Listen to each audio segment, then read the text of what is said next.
سورہ المؤمنون کے آخر میں اللہ تعالیٰ نے قریش مکہ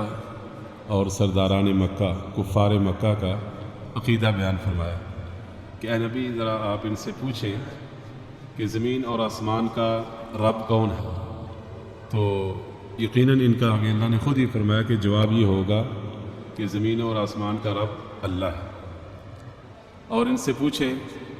کہ کون ہے جس کے ہاتھ میں ہر چیز کی بادشاہت ہے اور وہ پناہ دیتا ہے، اس کے خلاف کوئی پناہ نہیں دے سکتا، بتلاؤ۔ تو وہ کہیں گے یہ سب کچھ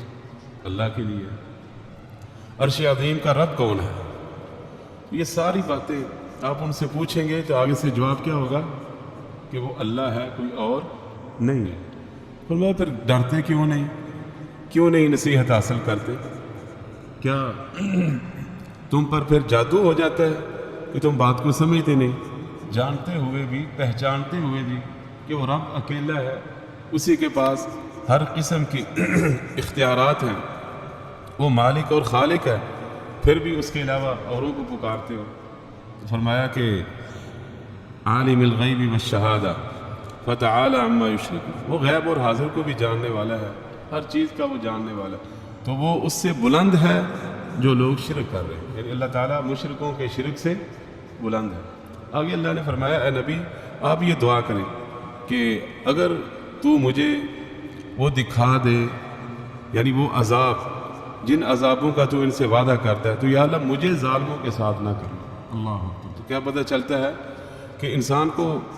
دعا کرنی چاہیے اللہ سے، یا اللہ جو حالات بنے ہوئے ہیں اگر تیرے عذاب آ جائیں تو یا اللہ جو لوگ عذاب کے اندر گرفتار ہوں گے تو یا اللہ مجھے ان لوگوں میں شامل نہ کرنا۔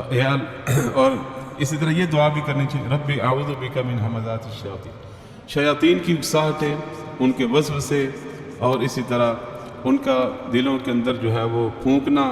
اور پریشان کرنا، طرح طرح کی جو ہے نا وہ باتیں ڈال، یا اللہ اس سے بھی میں تیری پناہ ہوں، اور اسی طرح وہ میرے پاس آ جائیں اس سے بھی میں پناہ مانگوں۔ یہ دعا پڑھنی چاہیے ہر وقت۔ آگے اللہ تعالیٰ نے قصہ بیان کیا ہے موت کے وقت کا کہ جب موت آ جاتی ہے پھر یہ ظالم جو اللہ کے ساتھ شریک ٹھہراتے ہیں پھر کیا ہوتا ہے، یہ کہتے ہیں رب ارجعون، یا اللہ واپس بھیج دے،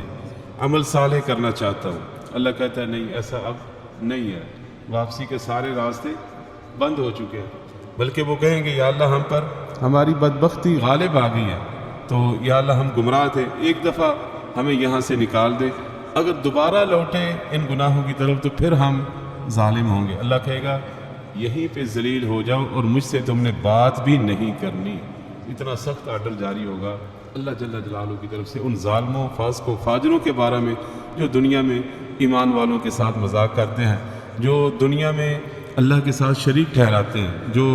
دنیا میں رہ کر اللہ کی عبادت نہیں کرتے، اللہ کے ساتھ ان کا معاملہ ٹھیک نہیں ہے۔ میرے محترم بھائیوں، بہت سخت سزائیں ان کے انتظار میں۔ آگے فرمایا جن کے ساتھ تم مذاق کرتے تھے اللہ نے ان کو آج کامیاب قرار دیا۔ تم نے یہ سمجھ رکھا تھا کہ شاید یہ سب کچھ فضول ہی ہے، بس ہی ہے، کوئی ادھر مسئلہ نہیں ہے، اور تم نے اللہ کے پاس جانا ہی نہیں، حالانکہ ایسا معاملہ نہیں ہے۔ ہر شخص جو ہے وہ اللہ کے سامنے اس کی پیشی ہوگی اور اس نے اپنے کیے ہوئے کے مطابق جزا سزا پانی ہے۔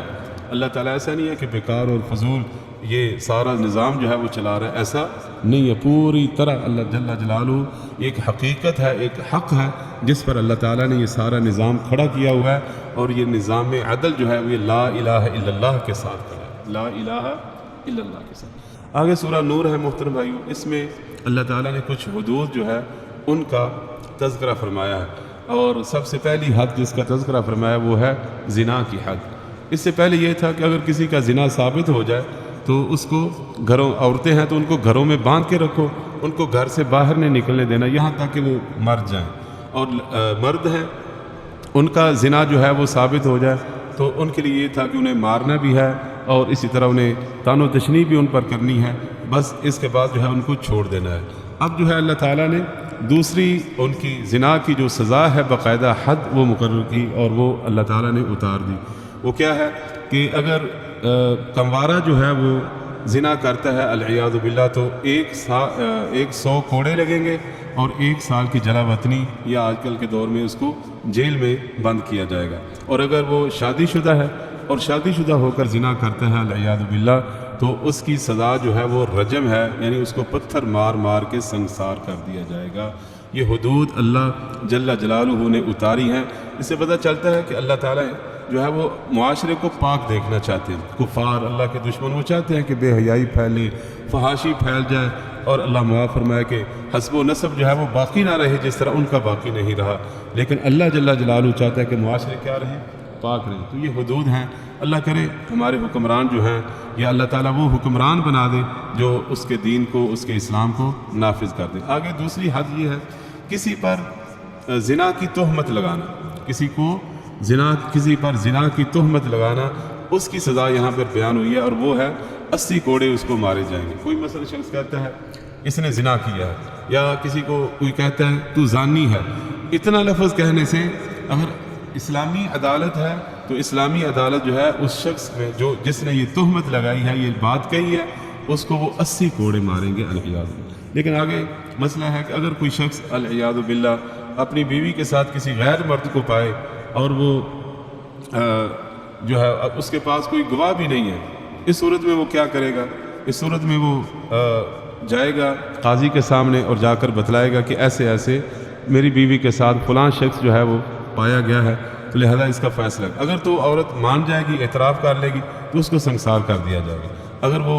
نہیں مانے گی، اس صورت میں پھر ان کے درمیان لعان ہوگا، یعنی بندہ کہتا ہے میں نے دیکھا ہے، وہ کہتی ہے کہ نہیں ایسا معاملہ نہیں ہے، تو ان دونوں کو قاضی کے سامنے کھڑا کیا جائے گا۔ تو بندہ پہلے قسمیں اٹھائے گا، 4 قسمیں اٹھائے گا کہ وہ سچا ہے جو وہ الزام لگا رہا ہے، اور 5ویں دفعہ کہے گا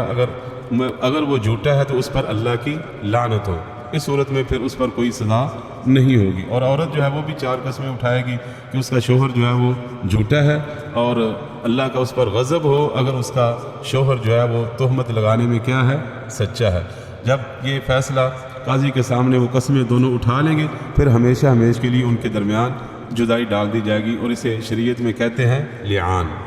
آگے ام المؤمنین حضرت عائشہ صدیقہ طاہرہ مطہرہ رضی اللہ تعالی عنہا پر جو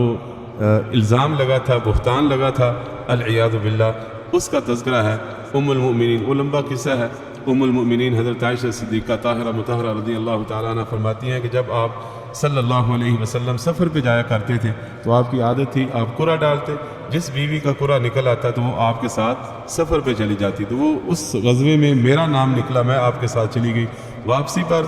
کہتی ہیں کہ میں جب آپ صلی اللہ علیہ وسلم نے کوچ کا حکم دیا تو میں قضاء حاجت کے لیے جیش اس لشکر سے باہر چلی گئی، پار چلی گئی، وہاں سے واپس آئی تو اس وقت جو ہے وہ لشکر جا چکا تھا۔ میرا ہودج، وہ ڈولی جس میں مجھے بٹھا کے 4 بندے ان کی ذمہ داری تھی، وہ اونٹ پر لاتے تھے، تو انہوں نے اس کو اٹھایا اور رکھ دیا، انہوں نے سمجھا کہ میں اس کے اندر موجود ہوں۔ بہرحال میں آئی، لشکر جا چکا تھا، تو میں نے کہا کوئی بات نہیں، جب وہ مجھے گم پائیں گے تو واپس آ کے مجھے لے جائیں گے۔ صفوان بن معطل رضی اللہ تعالیٰ عنہ جس کی ذمہ داری ہوتی تھی کہ وہ لشکر کے پیچھے رہتا تھا اور وہ گری پڑی چیزیں جو ہے نا وہ جو رہ جاتی تھی ان کو لے کر واپس مسلمانوں کو پہنچاتا تھا۔ وہ آئے، انہوں نے دیکھ لیا، پہچان لیا، انا للہ و انا الیہ راجعون پڑھا اور اپنا اونٹ بٹھایا، ام المؤمنین کو بٹھایا اور ام المؤمنین کو وہ لشکر میں لے آیا اللہ کے رسول صلی اللہ علیہ وسلم کے پاس۔ اتنی سی بات تھی، لیکن منافقوں کو موقع ملا، انہوں نے آپ رضی اللہ تعالی عنہ پر الزام لگا دیا، استغفر اللہ ثم استغفر اللہ۔ تو پھر 1 مہینہ تقریباً پریشانی میں گزرنے کے بعد اللہ تعالیٰ نے یہ تقریباً 18 آیات اتاری، نازل فرمائی اور یہ بتلایا کہ ام المؤمنین حضرت عائشہ صدیقہ بری ہیں اور وہ غافل ہیں، یعنی وہ تو بھولی بالی پاک دامن مومنہ عورت ہیں، ایسا کرنے والوں پر لعنت ہے۔ اور پھر جب آپ صلی اللہ علیہ وسلم نے یہ آیات پڑھ کر سنائی لوگوں کو تو 3 جو پکے مسلمان تھے جو